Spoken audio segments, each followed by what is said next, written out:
The August heat in Houston pressed down like a hand on the back of your neck. Out on River Oaks Boulevard, sprinklers hissed over manicured lawns, and Bentleys slid past live oaks dripping with Spanish moss. Behind a tall brick wall and an iron gate, the Reed place sat like a museum. Glass, limestone, a lawn that could host a minor league ball game. People called Alexander Reed a Texas king. Energy, ports, hotels. If it made money on the Gulf, he had a piece of it. Inside, it sounded like a church after the choir went home. 8-year-old Bella used to race barefoot across the travertine floors, sliding around corners. Laughing so hard she'd hiccup. Her mom, Camille, would chase after her with a ponytail holder and a smile. Alex would pretend to be the tickle monster and catch them both. That was before the wreck on I-45. Rain, a jackknifed semi, the kind of night that splits a life into before and after. Camille didn't make it. Bella did, but the doctors said the words like a verdict. Spinal cord injury. Maybe she'd regain something with time. Maybe. Alex tried to buy the word maybe. He flew surgeons in from Houston Methodist and Johns Hopkins, rented a rehab villa in Colorado, wired money to a German specialist he'd only ever met on a video call. He turned a guest room into a therapy gym, filled it with machines and hope. Every morning he told himself today would be the day something changed. Every night he closed the door on the same quiet room and the same small girl in a wheelchair, staring out at the oak trees. "Good morning, sunshine," he'd say, careful, hopeful. "Hi, Dad," Bella would answer, polite as a hotel receptionist. She'd push a spoon around her oatmeal and watch a squirrel leap from branch to branch like it was a movie she'd seen 100 times. Staff moved like ghosts. Chef, housekeeper, private nurse. They whispered in the kitchen and set out plates no one touched. The house kept pretending it was alive. The Sub-Zero hummed. The pool pump clicked on at 6. The landscape crew blew leaves into neat, pointless piles. One afternoon, Alex stood at his office window staring down at the yard. Heat rippled above the pool. Out by the hedges, the nurse rolled Bella's chair into a patch of shade. She sat there, hands folded, eyes on nothing. He pressed his palm to the glass, as if he could push warmth through it. He used to be proud of this office.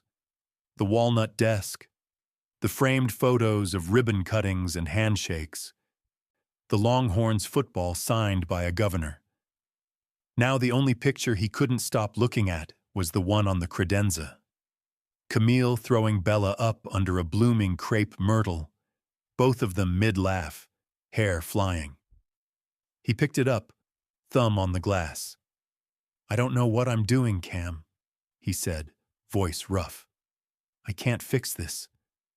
He put the frame down and caught movement beyond the gate. Just a flicker. A skinny kid in a faded Astros cap lingered by the sidewalk, hands jammed in the pockets of a too-big hoodie. The security camera pinged. Eli, the guard, radioed up. "Got a kid hanging by the fence on Westheimer side. Want me to move him along?" Alex looked back at Bella, at the way she traced the same knot in the arm of her chair with her thumb, over and over. He didn't answer right away. "Give it a minute," he said finally. "He'll move." The kid didn't. He pressed his face to the iron for a second, then stepped back, scanning the hedges like he was listening for something. He had that jittery street energy, half ready to bolt, half ready to perform. Alex told himself to ignore it. Last thing he needed was some kid messing with his daughter. Down in the kitchen, Rosa, the housekeeper, set a plate of chocolate chip cookies by the sink and watched Bella through the window. "Ay, mi niña," she murmured, wiping a counter that was already clean. She glanced toward the gate too, eyebrows knitting. ¿Quién es ese chamaco? At 4 on the dot, the daily routine began. Nurse, stretching bands, soft music from a Bluetooth speaker. Bella sat quietly, doing what she could, which wasn't much. Outside the wall, traffic thickened and horns chirped. The kid in the Astros cap drifted closer to the gap in the ligustrum hedge where landscapers sometimes cut through. He looked left, right, then he slid in, quick as a cat. Alex's phone buzzed. Eli again. "Sir, we've got an intrusion, small, garden side."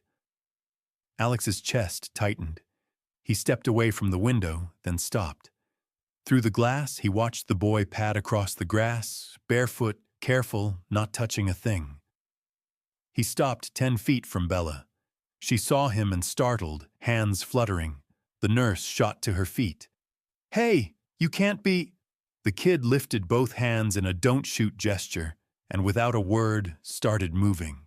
Not running, dancing, goofy, slow-motion steps like he was walking through honey, elbows flopping, eyes bugged out, making a face so serious it looped right back to ridiculous.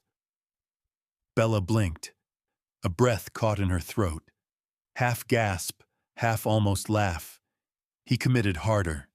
Tiptoed like a cartoon burglar, pretended to trip over nothing, recovered with a grand bow that would embarrass a Broadway ham. The nurse froze, torn between calling security and not wanting to spook the first spark she'd seen in months. From the office, Alex's hand hovered over the desk phone. "Don't," he told himself.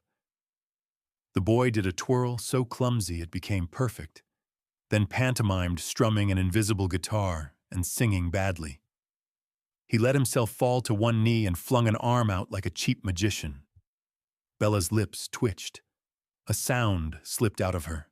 Thin, rusty, a laugh. Tiny, but there. Alex felt it in his ribs like a punch. He staggered a step, gripping the window frame. The kid looked up at Bella, gauging, then doubled down. Slow-mo somersault, more of a roll. Superhero landing, finger pointed skyward. Ta-da, without the words. Bella clapped once. A soft smack of palm on palm. Then again, harder. The laugh came back, stronger, rounder, like it remembered itself. Outside the door, Eli's boots hit the flagstones. "Sir, you want me to—" Alex swallowed. "Hold," he said, voice low. "Just hold." In the garden, the boy grinned, sheepish, proud. "Hi," he said at last, breathless. I'm not here to take anything. I just saw you looked sad." Bella wiped at her eyes with the back of her hand. "You're silly," she whispered, a smile cracking through the gray. For the first time since the funeral, the big house didn't sound like a mausoleum. It sounded like a home catching its breath. Alex set the phone down, staring through the glass at a kid who had nothing and somehow brought the one thing money hadn't. A laugh. He exhaled, long and shaky. "What on earth are you doing, Reed?" he muttered to himself. Out on the lawn, the boy tipped an imaginary hat, waiting to see if he'd just made a friend, or a mistake. Across town from glass towers and valet stands, a boy slept under I-69 with one arm over his backpack like a guard dog. Mason Ortiz wasn't invisible, not really. But Houston made it easy to pretend he was. He washed up in a gas station bathroom off Westheimer, counted out the quarters he'd made at the stoplight the day before, and stretched his toes until the ache faded. When the hunger got loud, he did the only thing that ever quieted it. He moved. He'd learned on his own. No studio, no YouTube, just the language of bodies that refused to quit. On good mornings, he hit the red light at Kirby and Westheimer and went full street show. A bouncy moonwalk across the crosswalk, a goofy robot, a dramatic slow-motion fall that always made someone crack a window and toss him a buck. On bad mornings, he danced anyway, If he kept moving, the world felt lighter. If he made a stranger smile, he didn't feel so alone. That afternoon, the heat pressed down like a hand.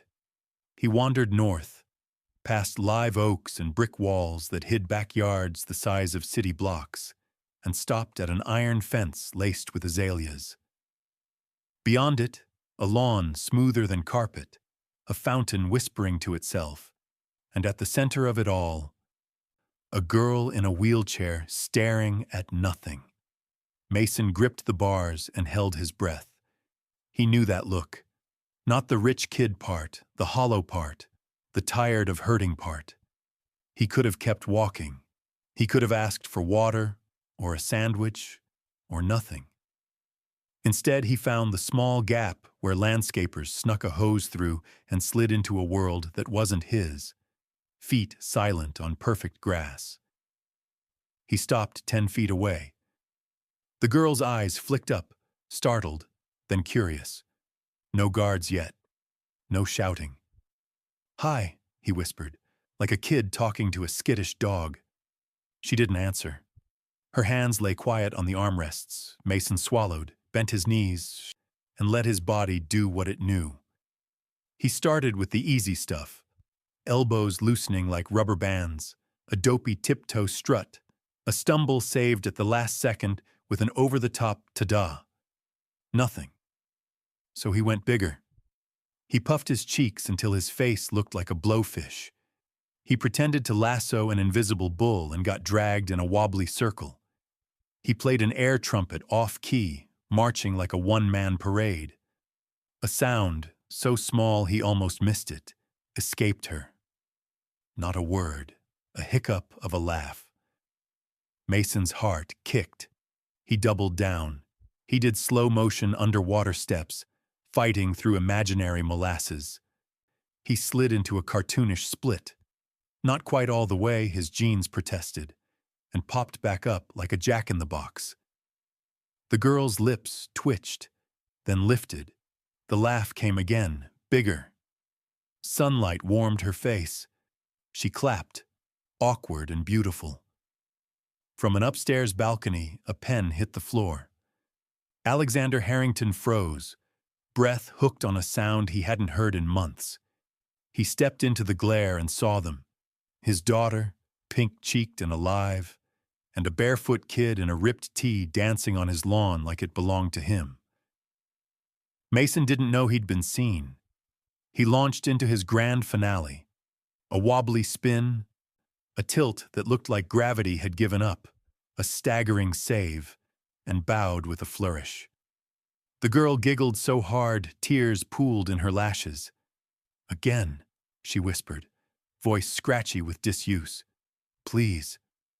"Anything for you, ma'am," he said, putting on a fake Texas drawl that would have killed at open mic night. He mimed riding a crazy horse, whooped, pretended to get bucked and landed in the grass with both arms up like he'd stuck the landing at the Olympics. The fountain murmured. Somewhere a cicada screamed. In that huge, expensive quiet, her laughter rang like church bells. Upstairs, Alexander's hands clenched the railing until his knuckles went white. His first thought was security. His second was liability. His third, loudest, most terrifying was don't scare her silence away. Down on the lawn, the girl breathed harder, eyes bright. She lifted one hand, then the other, copying his silly wrist flicks. Mason mirrored her movements on purpose now, slower, simpler, letting her win. "You're good," he said, grinning, "like really good." "Am I?" she whispered, like no one had said that to her in a long time. "Yeah, you're the boss." She laughed again, freer this time. And for a heartbeat, the wheelchair was just a chair, and the garden was a stage, and two kids were exactly what they were. Kids. A door slammed somewhere in the house. A shadow moved along the gallery. Mason's grin faltered. He glanced toward the sound, then back to the girl. Her fingers curled around the armrests, Fear and hope wrestled on her face. "Don't go," she said, small and fierce at once. Mason shifted his weight, ready to bolt if he had to, ready to stay if he could. On the balcony, Alexander stepped forward into full view at last, sun flashing on his cufflinks, jaw set hard as stone. He drew a breath to speak. And the chapter ends here. Alexander Harrington crossed the terrace like a storm in a tailored suit. Sun flashed off his cufflinks. His shadow swallowed the grass. The barefoot kid tightened up as if deciding whether to run. The girl in the chair, his girl, lifted her chin.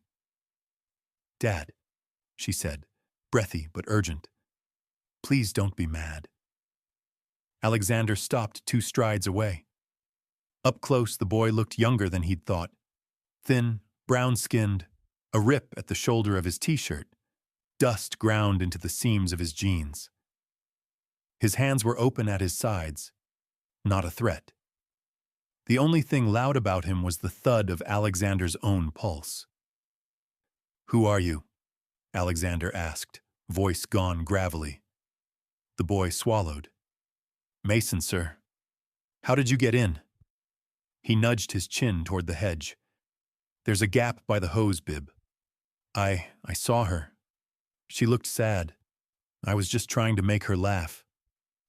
Alexander felt the words hit something raw in his chest. He kept his face hard. "This is private property. You don't enter people's homes." "Dad." The girl's fingers curled over the armrest. "He didn't hurt me. He made me laugh." She hadn't said laugh in months. Not to him. Not to anyone. Alexander glanced at her. Color sat high in her cheeks like she'd been running laps. It made her look like her mother. He cleared his throat. "What's your name?" he asked her softly, reminding himself that this conversation was still about her, not a trespass. Her eyes flicked to his. "Isabella." She hesitated, a ghost of a grin. "Izzy." He nodded. "Izzy." Then to the boy. "Mason, is it?" "Yes, sir." "What were you going to do after this?" "Leave," Mason said. "Same as I came." The honesty disarmed him. It was the kind of answer you get from someone who's never had the luxury of a good lie. Alexander looked back at his daughter. He can't just come and go. "Could he stay till dinner?" she blurted. "Just today?" "Please?" 100 boardroom instincts lined up to say no. Insurance, optics, security. Then he thought of Izzy this morning, staring through French doors like a ghost at the fountain she used to jump across. He thought of the sound he'd heard a minute ago, the small, bright bell of her laugh, and how it rang in his bones. He blew out a breath. "You can stay," he said to Mason, each word cautious. "For 1 hour. In the garden only. You don't go inside. You don't touch what isn't yours. Understood?" "Yes, sir," Mason said, relief flashing across his face so quick it almost looked like fear. Alexander glanced toward the kitchen door. Maria, the house manager, was already there, reading him like she'd been doing since he was 30. He gave a tiny nod. Water, a plate. She vanished. Izzy clapped once, the sound awkward and perfect. "Do the slow motion one," she told Mason, eyes bright. "The underwater." Mason nodded, set his feet, and melted into syrupy steps, fighting invisible currents, eyes wide with exaggerated effort. Izzy laughed, really laughed, and lifted her hands to mimic him. She didn't get far, but she tried. The fountain whispered. Cicadas buzzed. Somewhere, a delivery truck rumbled past on River Oaks Boulevard, and Alexander thought absurdly that the whole city should pull over and listen. He drifted back to the terrace and watched from the shade, hands shoved in his pockets so no one would see them shake. Mason never begged. He didn't even look toward the catering tray Maria had set on a stone bench, until Izzy said, "You should eat," like a hostess in training. He took one taco, ate slowly, and thanked Maria by name after she told him what it was. "What hospital are we at this week?" Mason asked between bits, like he genuinely wanted to know the plot. "No hospital this week," Izzy said, pointing her chin toward the lawn. "Clinic Harrington. Open 4 to 6. Alexander's mouth twitched. It wasn't a smile. Not exactly. By the time the sun slid low and the live oaks threw long shadows, Izzy's arms were trembling from applause. Mason wobbled through a final spin and collapsed onto the grass with both thumbs up, grinning at the sky like it belonged to him. "Time," Alexander said, checking his watch out of habit more than need. Mason scrambled up. "Yes, sir. Thank you, sir." Izzy's face fell. "Will you come back tomorrow?" She said it like a dare she wasn't sure she had the right to make. Mason glanced at Alexander, then back at her. "If it's okay." Alexander felt every eye in the house tip toward him. The grounds crew pretending not to listen. The guard at the gate, Maria standing half in, half out of the doorway. He thought of donors and headlines, and the way his partners would cluck their tongues over steak and Cabernet. He also thought of his wife's voice. "Not everything can be bought, Alex. Some things you have to let in." 4 o'clock, he said finally. "Gatehouse will be expecting you. Garden only." Izzy sucked in a breath like he'd just handed her summer. 4, she echoed, nodding too fast. Mason's grin softened into something careful. "Yes, sir. I'll be here." He slipped back through the hedge and was gone. The lawn went quiet except for the fountain and Izzy's quick, happy breaths. Alexander turned toward the house, the old armor tugging at his shoulders, and paused at the door. "Maria," he said without looking back, "have Juan fix that gap in the hedgerow." He let the beat hang. After 4. That night, long after Izzy fell asleep with a smile still tucked in the corner of her mouth, Alexander sat alone in his study and replayed the afternoon on the security app. The camera washed everything in green-gray, but it didn't matter. He could hear it. A single laugh, then another, then a string of them like beads. He set the phone down, thumb hovering over his contacts. The cursor blinked in the search bar. He typed "security, new protocol" and stared at the screen. For the first time in months, the next move didn't involve a wire transfer or a flight to a specialist. It involved a barefoot kid, a patch of grass, and his daughter's brave little laugh. He hit send, and outside, under the live oaks, a sprinkler kicked on, hissing across the lawn where, tomorrow at 4, everything might change again. At 3:59 p.m., the River Oaks gatehouse buzzed. Darnell, the daytime guard in his Astros cap, checked the monitor, then glanced down the lane. A skinny kid in a too-big t-shirt hovered near the call button, barefoot, hair wind-blown. "You Mason?" Darnell called. "Yes, sir." Darnell slid the glass open, fighting a smile. "Rules are rules, kid. Garden only. 4 to 6. You get thirsty, you wave at that camera, and I'll send Maria with sweet tea." Mason nodded like he'd just signed with the Yankees. He slipped through as the gate hummed, skirting the hedges like they'd grown just for him. Izzy was already in place, cheeks bright, ponytail clipped with a little blue bow Maria had accidentally left on her nightstand. "You're late," she announced, grinning. "It's 4:01, Mason said, hands up. "Traffic." "On your feet," she ordered, then giggled at her own joke. He launched into a shopping cart shuffle, elbows pumping, wheels squeaking only he could hear. He leaned into an invisible aisle and did a slow-motion slip on an imaginary puddle.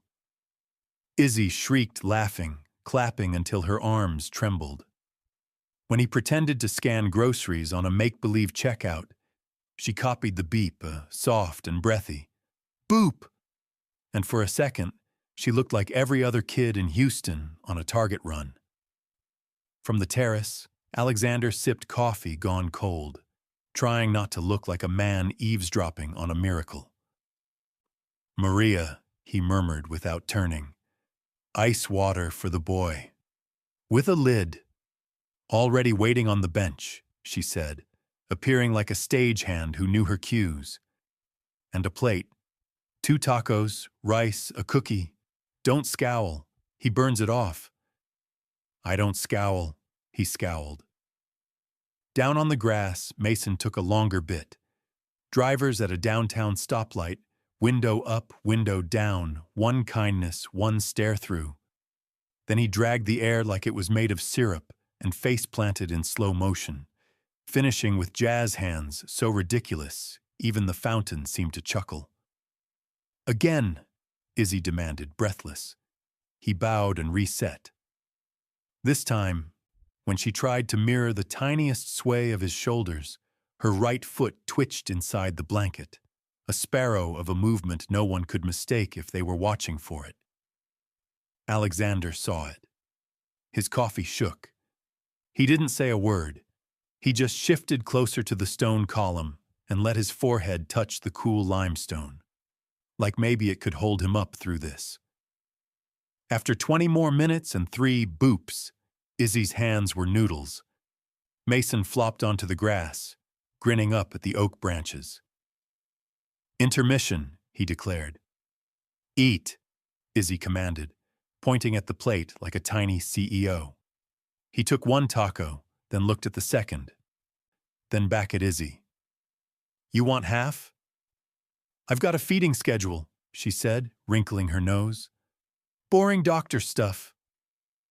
He split the taco anyway, set half on a napkin within her reach like ritual. She didn't touch it, but she smiled like the sun had moved closer. When 6 o'clock blinked on Alexander's watch, the spell thinned. Time, he said gently, surprising himself with the word choice. Mason popped up. Yes, sir. Thank you, ma'am. He gave Izzy a goofy salute, then hovered, unsure whether to wave or vanish. Gate, Alexander said, crooking a finger. The boy followed him to the flagstone path that ran along the hedge. Up close, the day's dust streaked his calves. He was all knees and courage. Where do you go at night? Alexander asked, even though part of him didn't want the answer. Mason glanced at the street, then at his toes. There's a church on Dunleavy that leaves the side door light on. If not, the bridge by the bayou. It's dry unless it rains. It took Alexander a full breath to unclench his jaw. Do you have shoes? Yes, sir, Mason said automatically, then quieter. Not right now. Tomorrow, wear shoes, Alexander said. And this. He took a laminated card from his pocket. Harrington Estate Visitor Garden Access, fresh printed. His initials were small in the corner. Show it at the gate, 4 to 6. If you're early, you wait by the oak. If you're late, Darnell gives you grief. Mason held the badge like it might evaporate. Thank you, sir, he said, and Alexander heard it land somewhere old in himself. One more thing, Alexander added, tone turning steel. You don't post. No videos, no photos, no telling strangers where you go in the afternoon. You understand me? Yes, sir, Mason said quick. I don't even have a phone. Alexander nodded once. Then we'll keep this simple. Mason slipped through the hedge at the exact gap he'd used before, paused, and peeked back.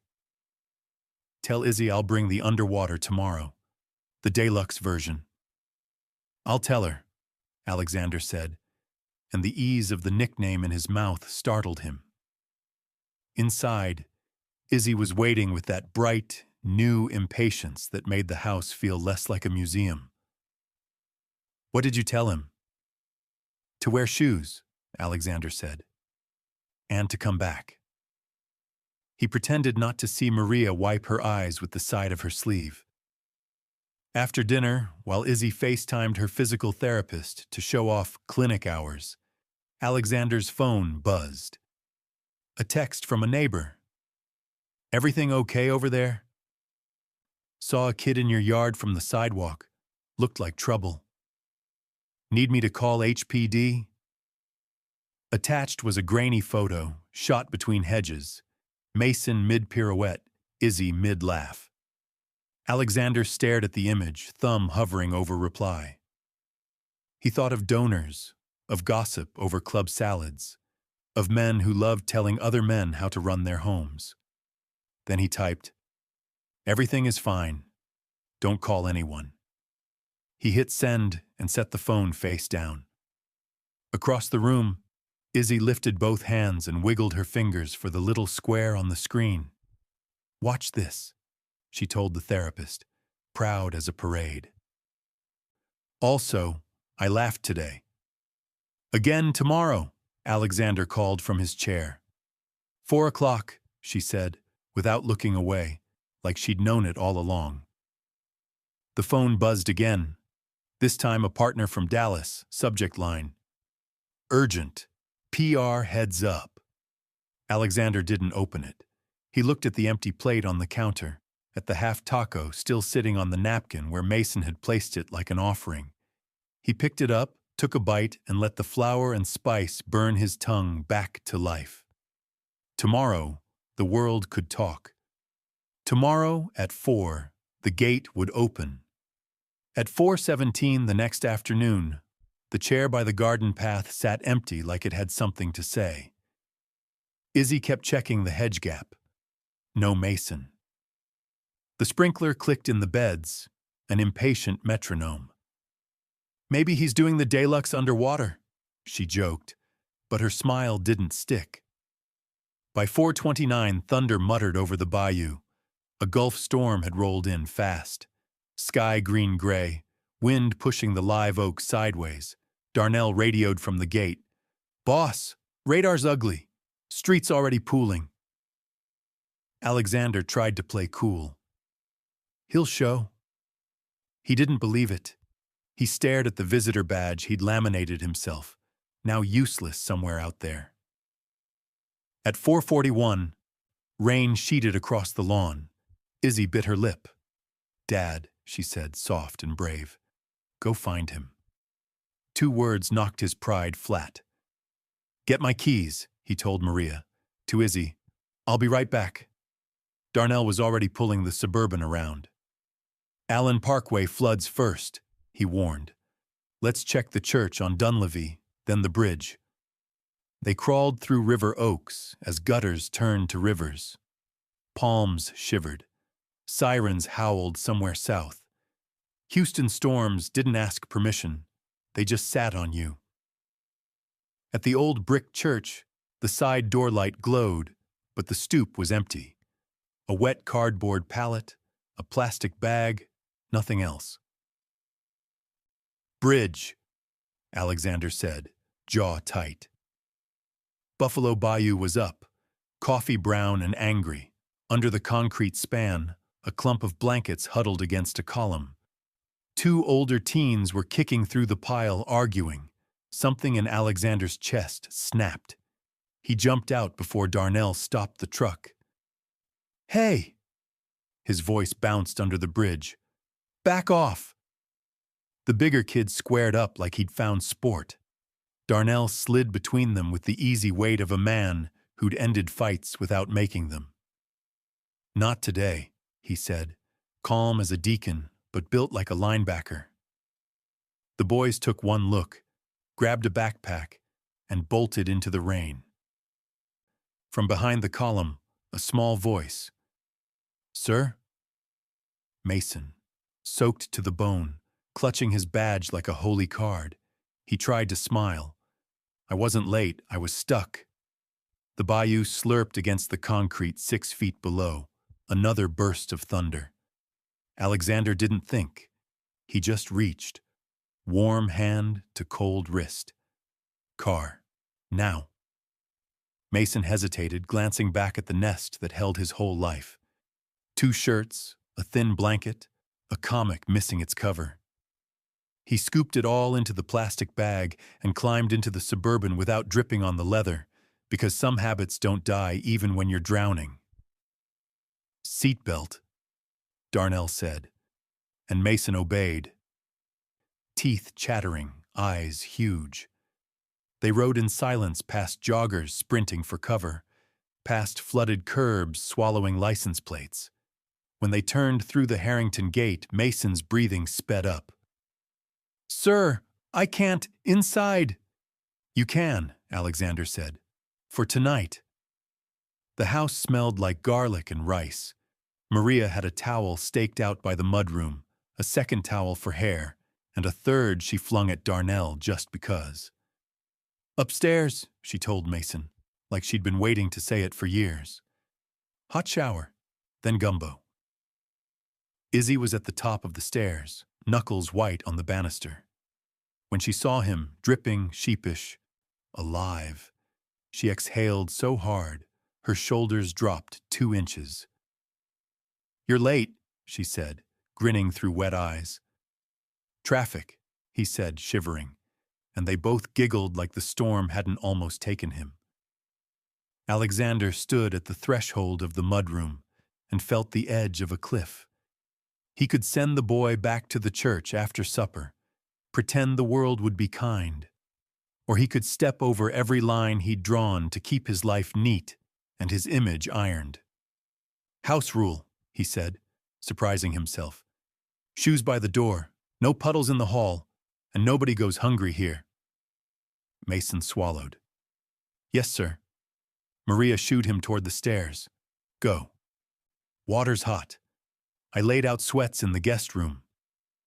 He paused halfway up, turned, and held out the soggy badge with 2 fingers. "Do I still—" "Keep it," Alexander said. "You don't need it right now." The thunder rolled again, farther away this time. Somewhere in the kitchen, a pot lid clicked. Izzy's chair whirred as she spun to watch the hallway where new sounds would be.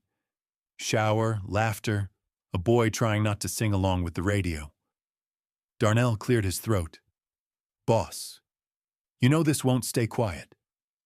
"I know," Alexander said.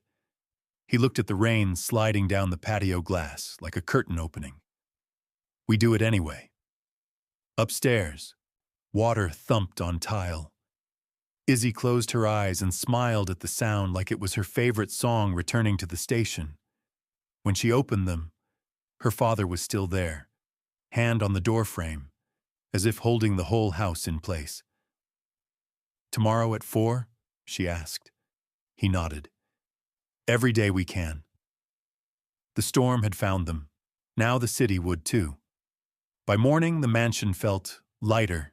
Not quiet, never quiet in a house that big, but different, like somebody cracked a window in a room that had been sealed too long. Coffee hissed. Bacon popped. Rain ticked from the eaves. Mason appeared at the kitchen doorway and borrowed gray sweats, hair damp and sticking up. He hovered like a stray that isn't sure it's allowed to come inside. Maria slid a plate in front of him without ceremony. Scrambled eggs, buttery grits, a biscuit the size of his fist. "Sir?" he whispered, glancing at Alexander.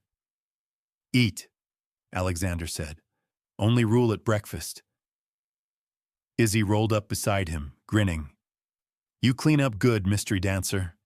He blushed and shoveled in eggs like the clock was running on him. Between bites, he kept sneaking looks at the family photos on the wall. Izzy in a tiny Astros cap, Camilla laughing beneath a live oak, like he was trying to memorize a language he didn't speak yet. At 9, the doorbell chimed. Ms. Patel, the physical therapist, shook out her umbrella on the mat and blinked at the scene. Izzy, bright-eyed, a boy in sweats. Alexander pouring an extra orange juice. "We trying something new?" she teased. "Something that works," Alexander said. It came out gruffer than he intended. In the garden, Ms. Patel watched Mason clown through a slow-motion routine, while Izzy matched his rhythm, head, shoulders, ribcage, finding tiny pathways that had been blocked for months. "Again," Izzy said through a grin. "Do the jellyfish arms." Ms. Patel's eyebrows climbed. "I've never seen her this engaged." She lowered her voice to Alexander. "For liability, you need written permission if he's part of treatment. Also, he's a minor. Where's he staying?" "Here," Alexander said, surprising them both. "For now." She nodded, kind but firm. "Then do it right. Call CPS before CPS calls you." As if the city heard her, Darnell's radio crackled. "Boss, 2 news vans loitering across the street. 1 drone over the Oaks. You want me to swat flies or play nice?" Alexander's phone buzzed. 3 board members, 1 PR firm, 1 lawyer. A text from a rival developer. "You lost your mind or just your brand?" He stared past the screen to where Izzy was laughing so hard she forgot to be careful. He called his attorney first. "Reed, emergency. What's the cleanest path to keep a kid safe in my house?" "Report you found him, request emergency placement," Reed said. "They'll do a home check. You'll catch heat, but it's defensible. Do not hide him." Alexander hung up and headed to the foyer. "Darnell, open the gate for anyone with a state badge. Everyone else waits." 10 minutes later, a woman in sensible flats and a raincoat stepped through the door, badge out. "Monica Alvarez, Harris County CPS." She had kind eyes and a "don't mess with me" clipboard. "We got an anonymous tip about a homeless juvenile residing here." Anonymous. Alexander didn't need a flowchart to guess the source. "In my house," he said evenly. "With my knowledge. Come see why." They found Izzy and Mason under the pergola. The boy stiffened at the sight of the badge, fight or flight flashing behind his eyes. Izzy grabbed his sleeve. "It's okay. She's here to help." Ms. Alvarez crouched to Mason's level. "Hey, sweetheart, what's your name?" "Mason." "Where do you sleep when it rains?" "Under the bridge," he said, almost apologizing. She nodded, writing. "Any living relatives? Anybody looking for you?" He shook his head. "Just me." "Okay." She glanced at Izzy, who was sitting taller than usual, chin up like a tiny lawyer. "And you 2 are friends." "He makes me brave," Izzy said. "And I stand up 3 seconds now." Ms. Alvarez's mouth softened. She turned to Alexander. "Mr. Harrington, you understand I can't leave him without paperwork. Emergency placement is possible, but there's process." "Start it," Alexander said. "Right now. We'll need background checks on adults in the home, a safety walkthrough, references. Tonight he should go to a licensed shelter while we initiate." Mason's shoulders folded. He tried not to. But it was visible, a collapse back into the old shape. Izzy's hands flew to her wheels. "Please, no. He just got warm." Ms. Alvarez stayed steady. "I know. And I promise we move fast when a kid is at risk." Alexander felt the old reflex. To buy time, to make calls, to bend reality. He swallowed it. "Darnell, run fingerprints. Maria, pull the medication list, lock the liquor, read sending forms. Ms. Alvarez, walk this house. If there's a box we can check, we'll check it." They moved room to room while thunder grumbled like a tired giant. Ms. Alvarez peered into the guest suite where a folded quilt sat at attention. She checked the pool gate. The knife block, the laundry room detergents. In Izzy's room, she paused at the framed photo of Camilla. She looks kind. She was, Alexander said, and for a moment the armor slipped. Back downstairs, Miss Alvarez closed her folder. You're not the first wealthy family to take in a kid, she said, but you might be the first who called me before I called you. That helps. So he can stay? Izzy's voice trembled on stay. Ms. Alvarez exhaled. If the emergency placement is approved, yes. I still need a supervisor's okay and a judge to sign off within 48 hours. Until then, he spends one night at a partner shelter. Mason flinched. Alexander met his eyes. I'll drive you. I'll be there at 9 a.m. tomorrow when the judge reads the file. You got me? The boy nodded slowly, not trusting it yet. You really gonna fight for me? Every day we can, Alexander said. From the driveway came the whir of a drone and the murmur of a camera crew rehearsing a tease. On Alexander's phone, a headline pushed itself onto the lock screen. Oil tycoon Hyde Street kid in River Oaks mansion. Why? Ms. Alvarez tucked her badge away. Get your umbrella, she said gently. Storm's not done. Izzy reached for Mason's hand, gripping tight like a promise. 4 o'clock tomorrow, she whispered. If the judge says yes, he whispered back. They walked to the door as thunder cracked again. One kind from the sky, the other from the world about to break in. The shelter smelled like bleach and rain. Mason lay on a thin cot beneath a humming exit sign, listening to boys breathe and a staff TV whisper sports highlights down the hall. He kept his sneakers tied, one hand on the laces. Sleep came in seconds, left in jolts.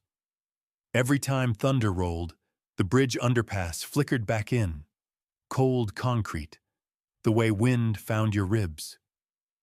Across town, Izzy couldn't settle either. She made a list on a neon post-it for the judge. 1, Mason makes me brave. 2, I stood up 3 seconds. 3, please let him stay. She added a smiley face, then scribbled it out and tried again, neater. In his study, Alexander read state forms, glasses low on his nose. Reed's email lit the screen with liabilities, requirements, timelines. Darnell texted the all clear on background checks. Maria slid in a mug. You look like a man trying to hold back the Gulf. I've tried that before, he said. Water wins. Morning cracked gray and wet. The juvenile courthouse downtown vibrated with Monday, detectors beeping, toddlers whining, the smell of burnt coffee.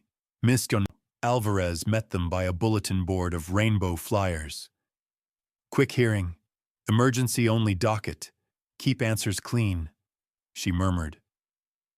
Mason came up the hall with a shelter caseworker, shoulders hunched in a loner hoodie. He spotted Izzy's wheelchair first, her hands flung up. 4 o'clock, she mouthed. He grinned without meaning to. Inside, the courtroom was smaller than TV makes it. Low ceiling, squeaky pews. The judge, a woman with tired eyes and bright sneakers, glanced over the file. Monica, summary. Male, 14, goes by Mason. No verified kin. Located sleeping rough. Mr. Harrington reported, requests emergency placement. Home is safe, background checks clear. Child engaged daily with Harrington's daughter's rehab in a way that appears motivating. The judge's eyebrow ticked. Motivating? Izzy raised her hand halfway. He makes me laugh, Your Honor. When I laugh, my legs forget to be scared. A corner of the judge's mouth lifted. Noted. Mr. Harrington? Alexander stood, palms open, no tie. My daughter has fought since the accident. Nothing worked. This kid did. By being himself. I can give him a bed, school, quiet. I can't fix him. I don't want to. I just want him safe while the state figures out the rest. Mr. Harrington, media is circling, the judge said. You ready for strangers to decide your intent? Strangers already did, he said, voice steady. They were wrong about us. That's fine. Ms. Patel submitted a letter. Maria spoke briefly. He says thank you before he eats. And for some reason, that landed heavier than the legalese. The shelter caseworker shrugged. Kid kept other boys laughing last night. That matters. The judge turned to Mason. Do you feel safe with this family? Mason's throat worked. He looked at Izzy, then Alexander. I don't know what safe feels like, ma'am, but it feels like this. Silence held. The judge signed, pen quick. Emergency placement granted. 90-day review, conditions. Enroll in school within 10 days, no media interviews, CPS home study this week, therapy referral. One misstep and he's back with us. Clear? Clear, they said in overlapping breaths. Out in the corridor, the building exhaled them into a knot of cameras. Darnell formed a human wedge. Microphones stabbed the air. Mr. Harrington, why a street kid? Is this a PR stunt? What do you say to investors? Alexander stepped once into the noise. A child isn't a headline. Please give him privacy, that's all. He turned away before the gotcha follow-ups could find him. On the curb, Miscon Alvarez shook his hand. Most folks want the picture. You wanted paperwork. That's rarer than it should be. They were almost to the SUV when a woman detached from the crowd, like a shadow coming off a wall. Mid-30s, damp curls plastered to her cheeks. A corner of an old photograph clutched so tight her knuckles went white. Mason? She said, breathless and raw. Baby, is that you? He froze. The color drained from his face. The woman lifted the photo with shaking fingers. A toddler with a milk mustache, the same owl eyes. Izzy's wheels squeaked to a stop. Alexander's hand hovered, not touching. Ready. Ms. Alvarez stepped forward. Voice careful. Ma'am, who are you to this child? The woman swallowed. Her voice cracked. She tried again, softer. I'm his aunt. Mason didn't breathe. The sirens downtown wailed somewhere far off. Or maybe that was just the blood in his ears. The photo shook between them, a flimsy bridge over a canyon he thought he'd sealed shut. Is that true? The judge had asked 5 minutes ago. Now the question landed again, heavier, from a different mouth. Mason finally took in air. I don't know, he whispered, eyes locked on the picture. I don't remember. The street outside the Harris County Courthouse went blurry around the edges. Horns, sirens, rain-spotted cameras, just noise. Mason stared at the photo in the woman's shaking hand. A toddler with a milk mustache, 2 crescent dimples, the same owl eyes. Something tugged in his chest and wouldn't let go. Ms. Alvarez slid between them like a crossing guard. Ma'am, step inside, not out here. She cut a look at Darnell, who opened a path with his shoulder and a stare that said, Don't try me. In a windowless conference room that smelled like dry coffee and old carpet, the woman wiped her face with a drive-through napkin. I'm Ava, she said, voice hoarse. Ava Brooks. Caroline was my sister. She called him Bug. Her eyes flicked to Mason. You hated green beans, would hide them in your pockets. Mason's hands went to his hoodie without thinking. Bug, he echoed, like the word had been living under his tongue this whole time. Ms. Alvarez took a breath, clicked her pen. Identification? Ava pulled out a beat-up wallet. State ID, a crumpled copy of a birth certificate, a hospital bracelet in a sandwich bag. Caroline Brooks, Ben Taub Hospital. The bracelet read in faint purple. The date lined up with the age in Mason's file. Alexander sat next to Izzy, protective without hovering. He kept his voice plain. "Ms. Brooks, how did you find us?" Ava flushed. "News. People at the salon had that segment playing. The one about the rich guy who let a street kid in his house." She swallowed. "I thought I was too late. I've been clean 2 years. I got out of a bad situation. I've been looking for him. Nobody would tell me where he went after CPS stepped in." Her eyes finally met Mason's. "I'm sorry I wasn't there. I should have been. I am now." Mason looked at Ms. Alvarez instead of Ava. "Do I have to go?" "Not today," the caseworker said gently. "You're still in emergency placement. If Ms. Brooks wants kinship care, she'll need a home study, fingerprints, a clean drug screen, references, proof of housing. We can start supervised visits if you want that." Izzy nudged her chair closer. "You can still come at 4, she whispered to Mason, as if speaking too loud might scare the future away. They crossed to a coffee shop for half an hour while Ms. Alvarez filed the quick things. Ava sat with her hands wrapped around a paper cup she didn't drink. She told pieces, not the whole movie. Lost years, a boyfriend who didn't like kids, nights on a friend's couch, a sponsor who answered the phone at 3 a.m. "I kept a box," she said, fishing out a Ziploc of little artifacts, a postcard with a dinosaur sticker, a receipt with Bug 3 written in loopy handwriting. Proof I didn't forget. Neutral ground. CPS's family room had flaking paint, a bin of blocks missing half the letters, a faded poster of a cartoon brain that said feelings are data. Ms. Alvarez sat in the corner with a clipboard. 20 minutes, she said, and I'm right here. Ava perched on the couch like it might reject her. Your mom used to hum that Motown song when you wouldn't sleep, she said, barely above a whisper.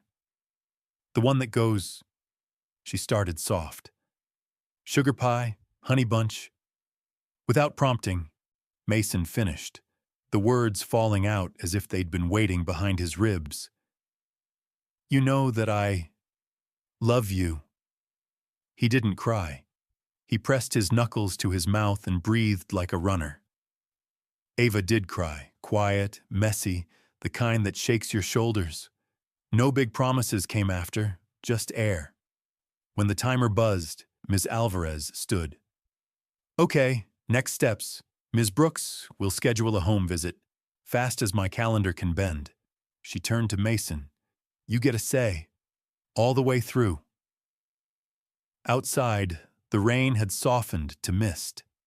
They walked back toward the garage in a moving huddle. Darnell up front, Ms. Alvarez on her phone. Alexander and Maria flanking the kids like bookends. Houston traffic hissed by. A food truck across the way flipped tortillas on a griddle. The smell made Mason's stomach growl. Izzy heard it and grinned. After all this, we're getting tacos. Deal, Alexander said. And Shipley's on the way home. We'll overcorrect with sugar. Mason made a sound that might have been a laugh. Then his face emptied again. If she passes everything, he asked, eyes on the wet concrete. Do I have to stop coming at 4? You don't have to anything, Alexander said. You do what's best for you. If CPS says it's healthy, you'll always be welcome in our house. Brother is a job title, not an address. Izzy scribbled on a fresh post-it and stuck it to his sleeve. Brothers stay brothers, it said in all caps. Ms. Alvarez's phone buzzed again. She slowed, listened, and the color left her cheeks the way it leaves the sky at dusk. Okay. Email it to me and file the notice, she said, voice suddenly all business. She hung up and met their eyes. We've got a complication, she said. An attorney just filed an emergency motion to intervene in Mason's case. Alexander's jaw set. From whom? Ms. Alvarez checked the text twice before saying it out loud. A man claiming to be Mason's biological father. He wants custody, and he wants the court to stop the placement with you in the meantime. The mist seemed to chill. Somewhere a siren started. Mason's hand tightened over Izzy's post-it, like it was the only dry thing left in the world. Court moves fast when there's money on the other side.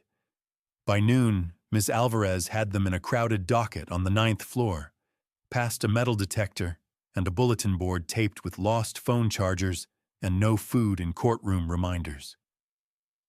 Izzy wore her Navy school cardigan and sneakers. She refused the wheelchair.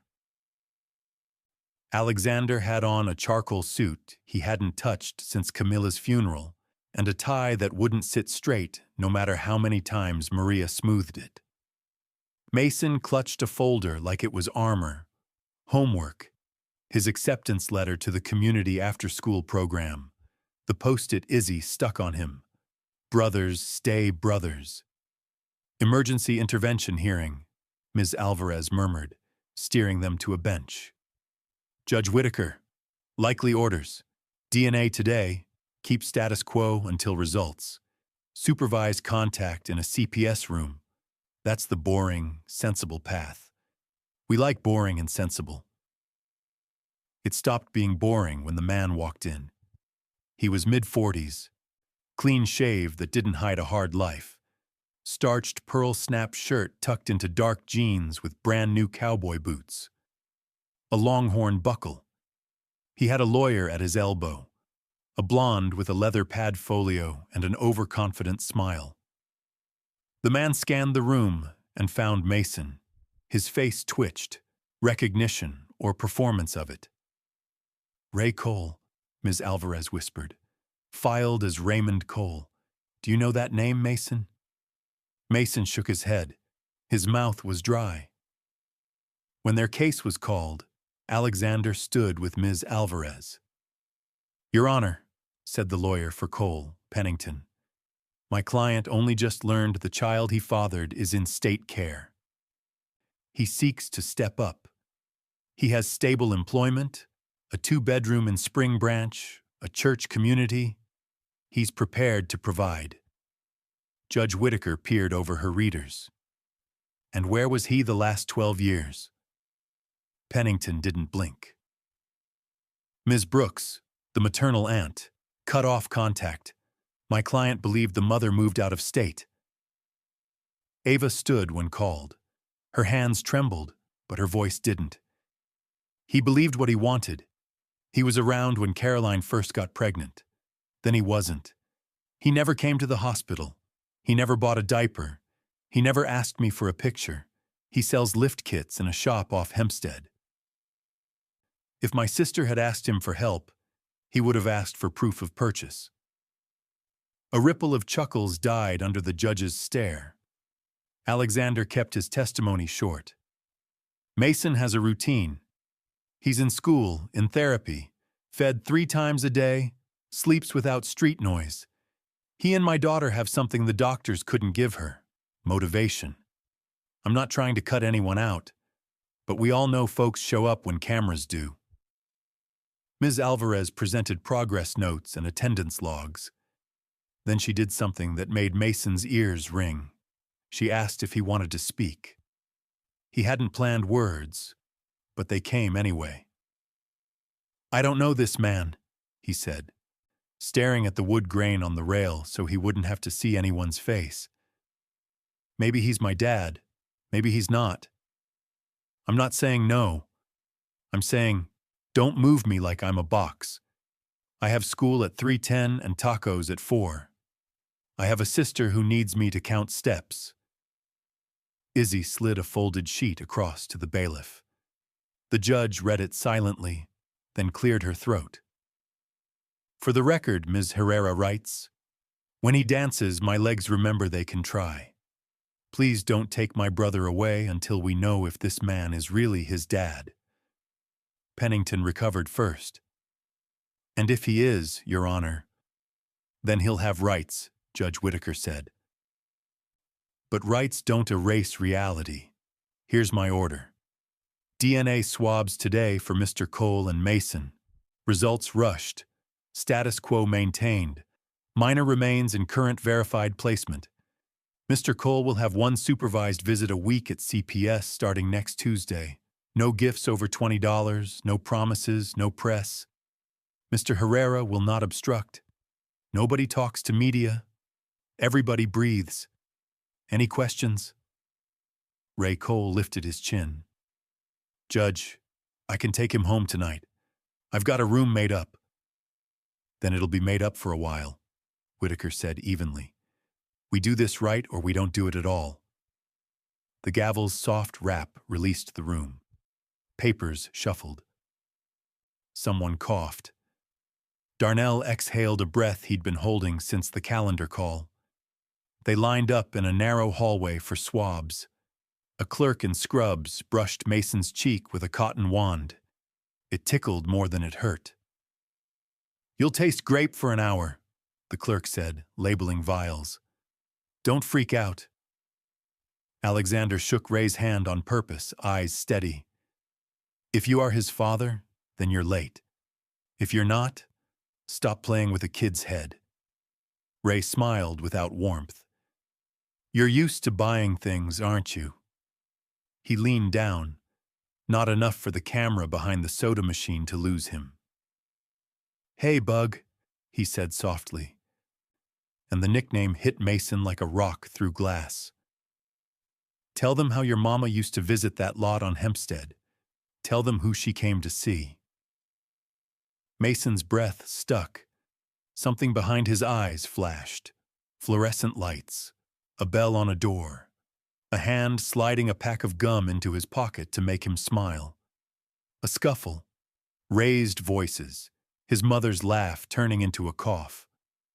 Back up, Darnell said, stepping between them.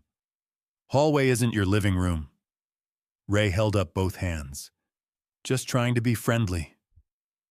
He tapped his boots together, then touched 2 fingers to his brow in a mock salute and sauntered toward the elevator with Pennington in tow.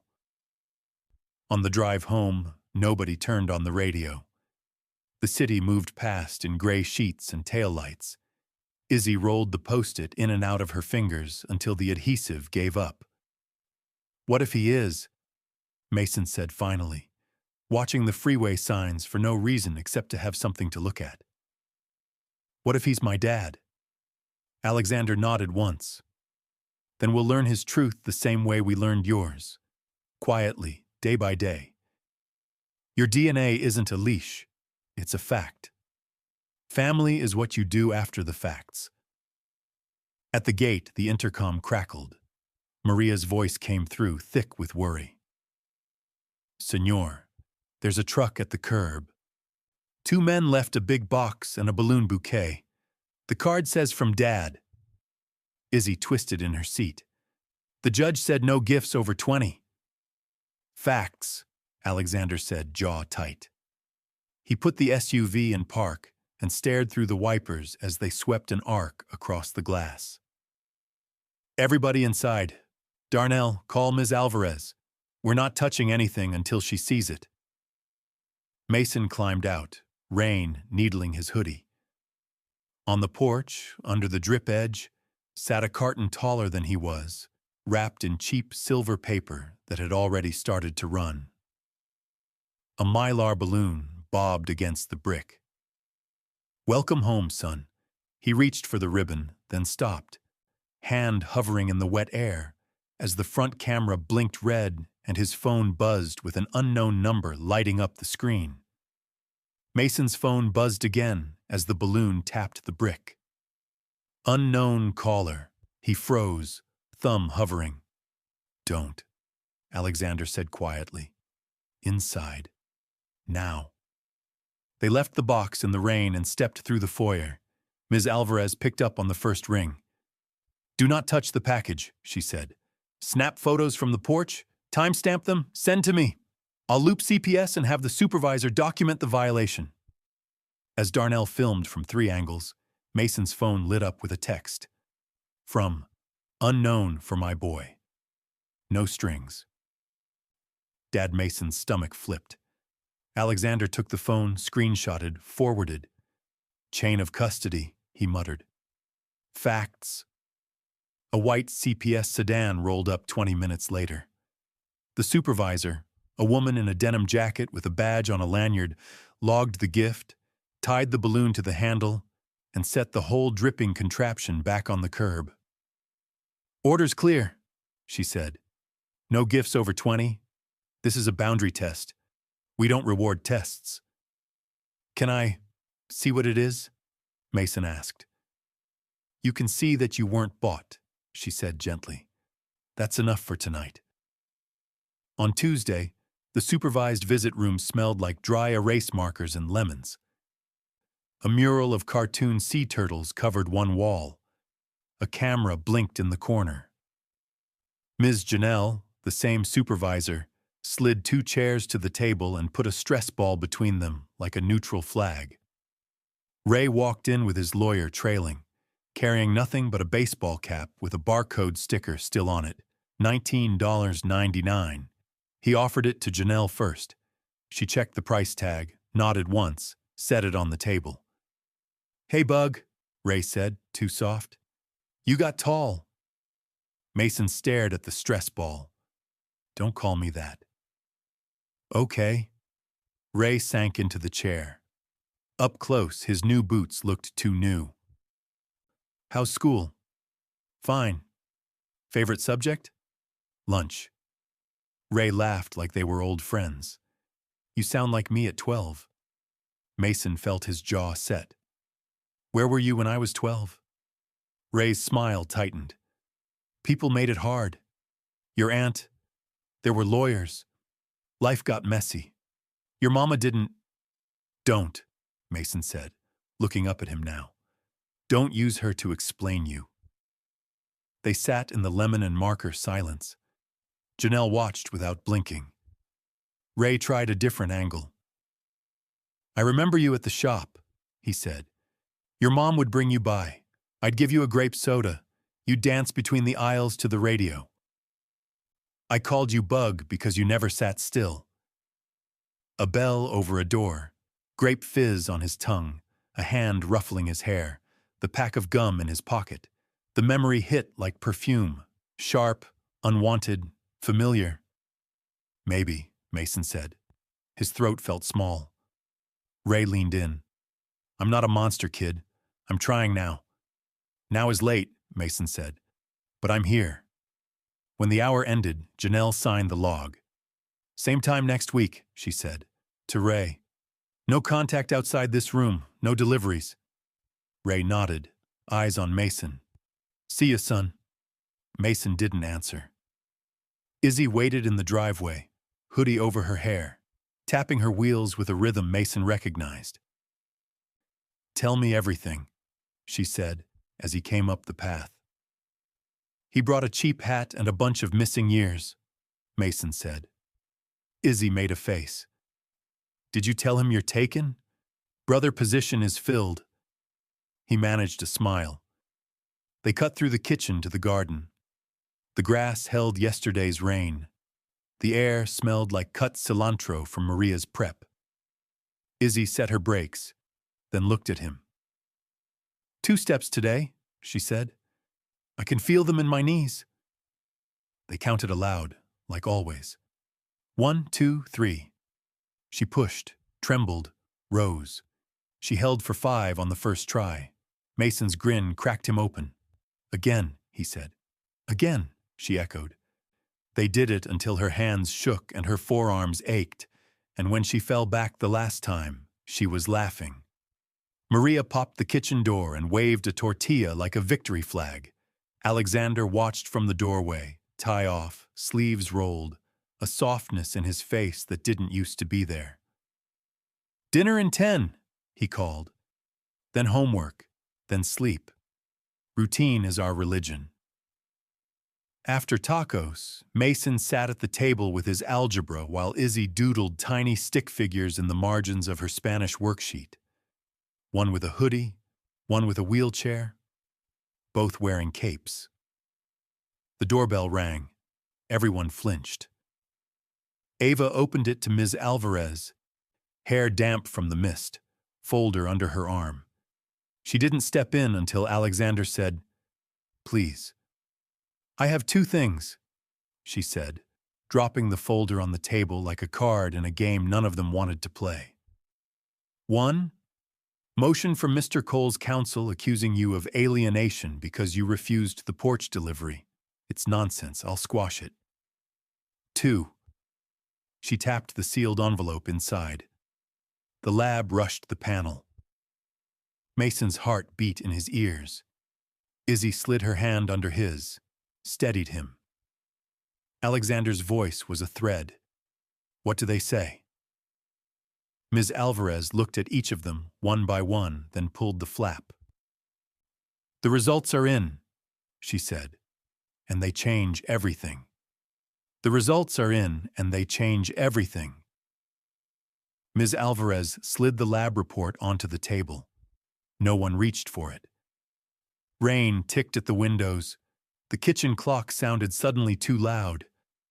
"The court-ordered STR panel came back," she said, voice steady. "Probability of paternity, 0.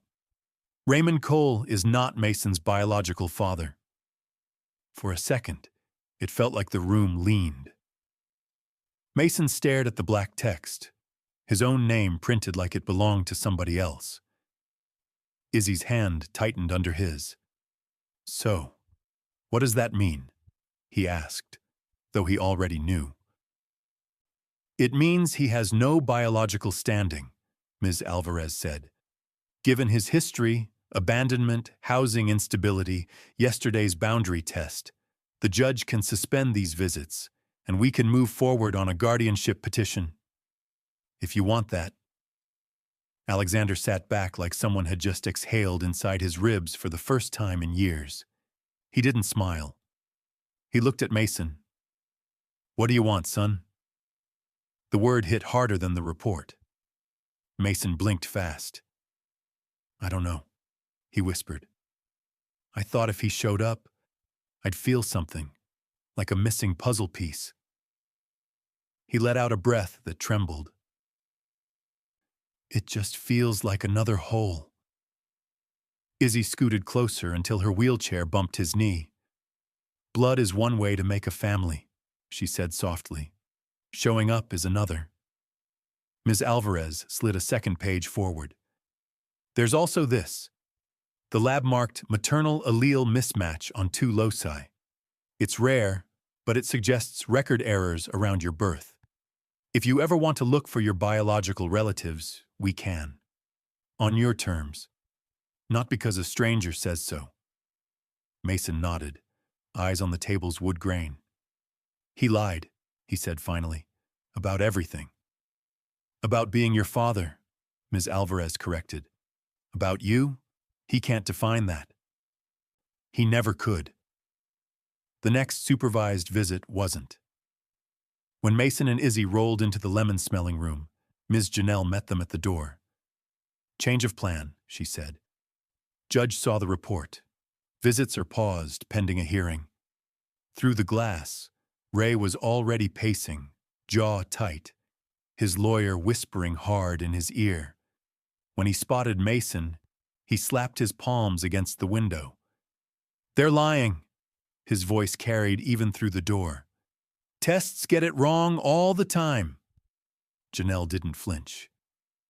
"You can step back, Mr. Cole, or I can call the deputy." Ray's eyes jumped to Alexander, who had taken his place behind the kids like a quiet wall. "This is you," he spat. "You and your money. You stole my boy." Alexander didn't blink. "You can't steal what you never claimed," he said, calm like concrete. "You had 12 years. Ray's gaze landed on Mason. For a flick, the anger cracked, and something like fear showed through. "Mace, listen to me. I was there when you were little. I taught you to snap your fingers. Remember grape soda at the shop? Tell them I'm your dad." Mason stepped closer until only the glass separated them. He could smell dry erase markers and lemon cleaner and the ghost of grape soda that might have been a memory or just his brain trying to be kind. "I remember the soda," he said.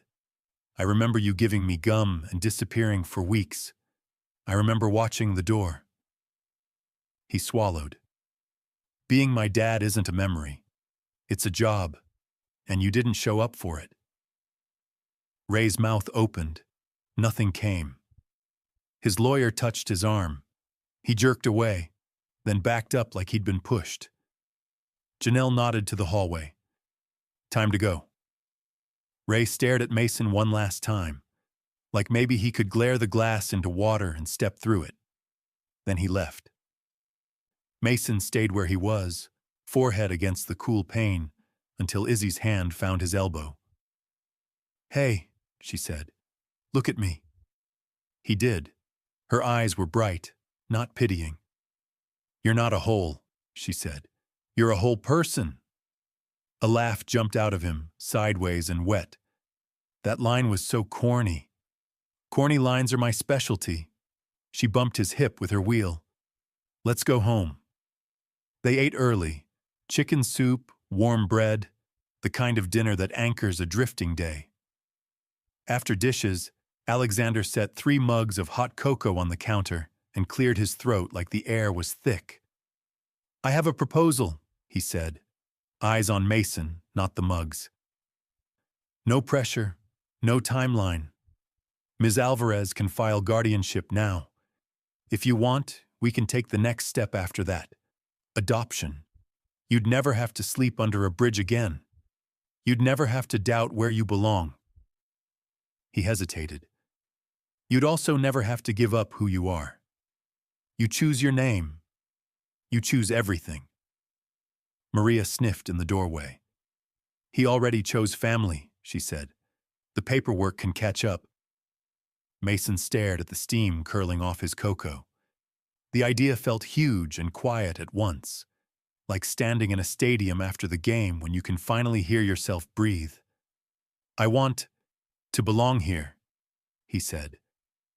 The words small and solid. "I want your last name on my homework. But can it be ours, not a headline?" Ava lifted her phone. "Speaking of headlines," she said, wince smiling. "The foundation wants to feature Izzy at the spring gala. Hope in motion. Press will be there. We can say no." Izzy looked at her hands. "I could show other kids this works," she whispered. Then she met Mason's eye. "We could." Mason felt the old fear rise. Cameras, stories, strangers holding your life like a toy. He felt something else rise with it. Choice. "Okay," he said, "but on our terms." Alexander's phone buzzed. Ms. Alvarez again, hearing set, 10 days. Guardianship. Media order. We can lock down access. Alexander looked up, a smile finally breaking. 10 days to make this official," he said. Izzy grinned. 10 days to train, she said. Mason nodded, heart pounding. Not with dread this time, but with something that felt a lot like a future. "Then let's get to work." 10 days later, the county courtroom felt colder than outside. Mason sat between Izzy and Alexander, palms sweating through the cheap blue tie Maria had ironed twice, for luck. Ms. Alvarez arranged folders like a drummer tapping sticks. The bailiff called the case. Judge Harper peered over her glasses. "We're here on a motion for guardianship and a media protection order, and an objection from Mr. Raymond Cole." She glanced toward the back. Ray stood in a thrift store blazer, chin up, eyes restless. His lawyer rose first. "Your Honor, my client has a relationship with the minor." Ms. Alvarez slid the paternity report forward. "0 probability of biological relation, documented abandonment, multiple failed reunification attempts. The child requests stability." "Does the child wish to be heard?" the judge asked. Mason stood before his knees, could bargain him back down. "I used to think I had to take whatever family showed up," he said, voice thin but steady. "But Mr. Cole didn't show up. Mr. Alexander did. So did Izzy. So did everyone in that house. He swallowed. I don't want court days anymore. I want a Tuesday, homework, a place to put my sneakers and know they'll be there in the morning. Silence. Even Ray didn't move. Judge Harper nodded once, like something had clicked in a private place behind her eyes. Guardianship granted to Mr. Alexander. Media order approved. Mr. Cole, you are restrained from contact unless and until you petition and meet the standard. Mr. Mason, the court thanks you for your clarity. The gavel fell. Small sound, big echo. Outside, the winter sun felt kinder. Alexander didn't hug. He asked, "Okay if I—" Mason laughed and crashed into him anyway. "Yeah," he said into Alexander's coat. "It's okay." The house moved like a backstage in the days before the gala. Izzy practiced tiny weight shifts at the parallel bars while Ms. D signed off on what was safe. Mason built a goofy routine into her PT, slow-mo walks, robot arms, drum rolls on the walker. Maria baked brownies for science. Ava drafted press notes that said everything and nothing. No questions about the boys' past. Ask about the program. The night of Hope in Motion, the downtown art center glowed like a spaceship. Donors in tuxes already knew where the camera was. Teenagers in thrifted sparkle found it by feel. In the green room, Izzy stared at her legs the way you stare at ocean water before you jump. "You know you don't have to," Alexander said, crouching to her eye level. "I know," she said, smiling like a sunrise. "I want to." Mason bumped her shoulder with his. "We go at your pace. If you blink twice, we cut to the funky chicken." She snorted. "Deal." The lights dropped. A montage rolled. A girl in a hospital bed. The first tiny clap in a backyard. Shaky hands gripping metal bars. Laughter in a kitchen. Then the curtain rose. Mason stepped out first, alone, sneakers whispering on the stage. He didn't do Pain Ballet. He did Mason. A little street, a little silly, a whole lot of alive. The audience laughed in the right places, and somewhere in the balcony someone whooped. When he dropped into a clean freeze, the band hit a warm chord, and Izzy rolled in. For a beat, the room held its breath. Mason offered his hand. She took it, stood with the slow dignity of a sunrise, and let the walker take part of her weight.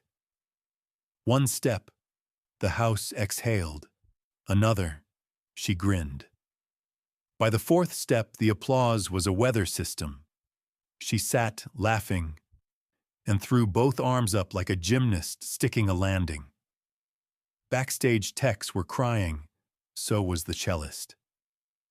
Alexander walked on when the noise finally fell back to a heartbeat.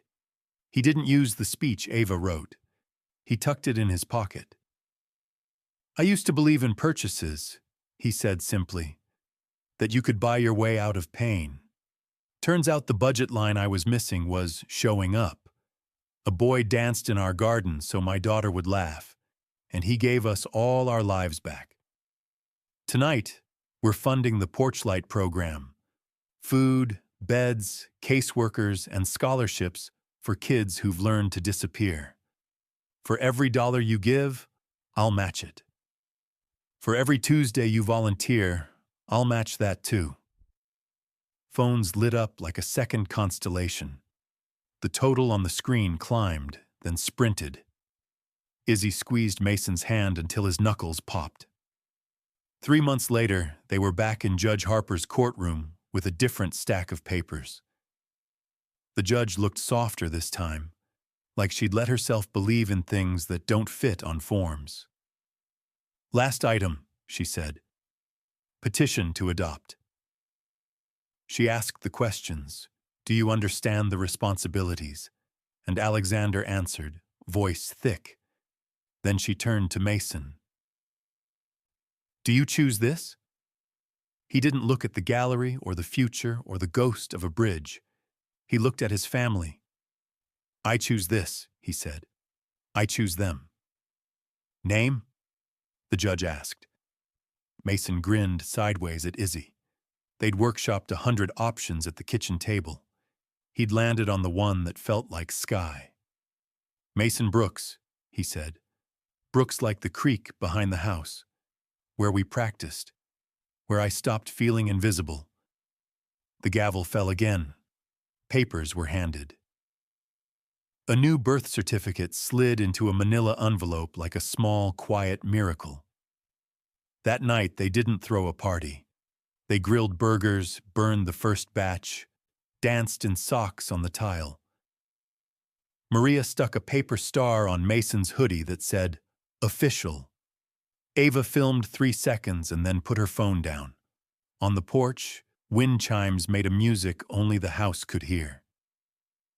Alexander switched on the light and didn't turn it off. Mason leaned against the rail. The yard smelled like cut grass and something baking. "You know," he said, "I used to dance so my stomach didn't hurt." "And now?" Izzy asked. "Now I dance because I can," he said. "Because it's Tuesday. Because the porch light's on." They counted to 3 and did the dumbest little move they'd invented. The thunderclap, the chin pop, the slide. It wasn't viral, it wasn't perfect, it was theirs. Some stories end with a curtain. This one ends with a porch light that doesn't go out.